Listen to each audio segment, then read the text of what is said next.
Well, the Eagle Tennis Club has been a staple for indoor tennis for nearly a decade. It was opened by a tennis player who was hoping to help with the shortage of indoor courts. But she only owns the tennis club and not the property it sits on. Well, the owner decided to sell the property to Lifetime Fitness, a national athletic country club chain. And they plan to open their first location in Idaho very soon. But that means the 900 members of the Eagle Tennis Club are going to have to find another place to play. And with the weather just about to get frigid, that news came as kind of a cold plunge shock to the system. Outside of finding an unused warehouse large enough to fit 12 full-size tennis courts, now what? Aspen Shumpert stopped by the club to find out. For Elliot and Owen McPeak, seniors at Rocky Mountain High, the Eagle Tennis Club has become their home court.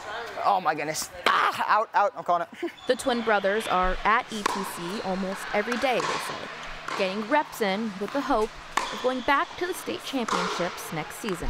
We play together, we practice, we push all of each other to become better. But in 1 week, they'll have to serve up a goodbye to ETC. I was out with some friends and, you know, my brother called me and he was like, you have to come home, like now. An email from ETC owner Kara Hogue, October 12th, told members the club would be closing for good in 2 weeks. Kevin Lampome is part of the ETC's adult league with a 7-year-old son in the junior program. The timing of it is what I'm struggling with right now. Current property owner Caleb Roop says Lifetime Fitness is taking over the property on November 1st and taking away court space. I mean, some of the best high school players in the state are getting coached out of here. Like Sophie Jacobs from Eagle High School. I think she lost in the high school finals to her teammate. This place is very meaningful for a lot of people, you know, and so, you know, you have state champion Shane Garner, you know, he won a state championship and he signed on to a college just up there above the courts. Many of the 900 ETC members, like Owen and Elliot, say they had no idea this was coming. But no one told the people that play tennis here that was going to be happening until like 2 weeks before it was going to be shut down. Hogue started ETC because there was a shortage of indoor places to play. With the sale of the property, the shortage returns. It's like what they don't understand is they're ripping apart a community. Oh boy. Obviously my senior year, so I'm hoping to perform really well, state, maybe win a state championship for my school, win in singles. So I was hoping to play here all winter long like I have in previous years. The building will be closed for the next 2 to 3 months for renovations.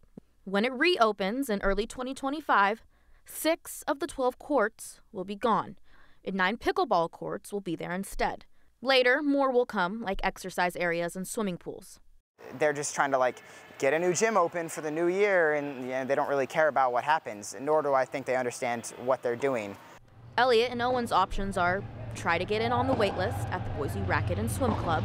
They're telling people that if you're putting your name on like right now, it's over a year long, probably over 2 years of a wait to be able to become a member there. Or play outside this winter. And of course there's rain and snow and ice and all of that. Like when a tennis court gets wet, it's like you just have to wait it out. Like otherwise it's super slick. 1-0. The off season before hopefully getting a college scholarship. This is the time to improve. This is the time to come here to play, to grind, to become better. And to not have that opportunity to become better is rough. Members are hoping Lifetime will serve up a change in their plans. If Lifetime wanted to kind of, you know, make a peace offering to the community, changing their plans slightly so that they're not shutting down completely, leaving that open for a few months so that the juniors do have the opportunity to keep playing. I think that would go a long way in kind of at least building some trust with the community. ETC owner Kara Hogue wasn't willing to do an interview with us, but we were able to reach the property owner Caleb Roop for some answers on why the changes and why so sudden. Roop says plans for a fitness facility like this started in 2018, but with the pandemic, they never went through. Around 2022, he says conversations started back up, and Lifetime Fitness got their design plans approved back in May, and everything was finalized within just these last few weeks. When I asked why the sudden notice to members, Roop said it was this unknown as to whether or not Lifetime was going to go forward. Roop and ETC were playing a little bit of a waiting game as well as negotiating with Lifetime to keep the courts open through winter. He says it doesn't sound like Lifetime wants to do that.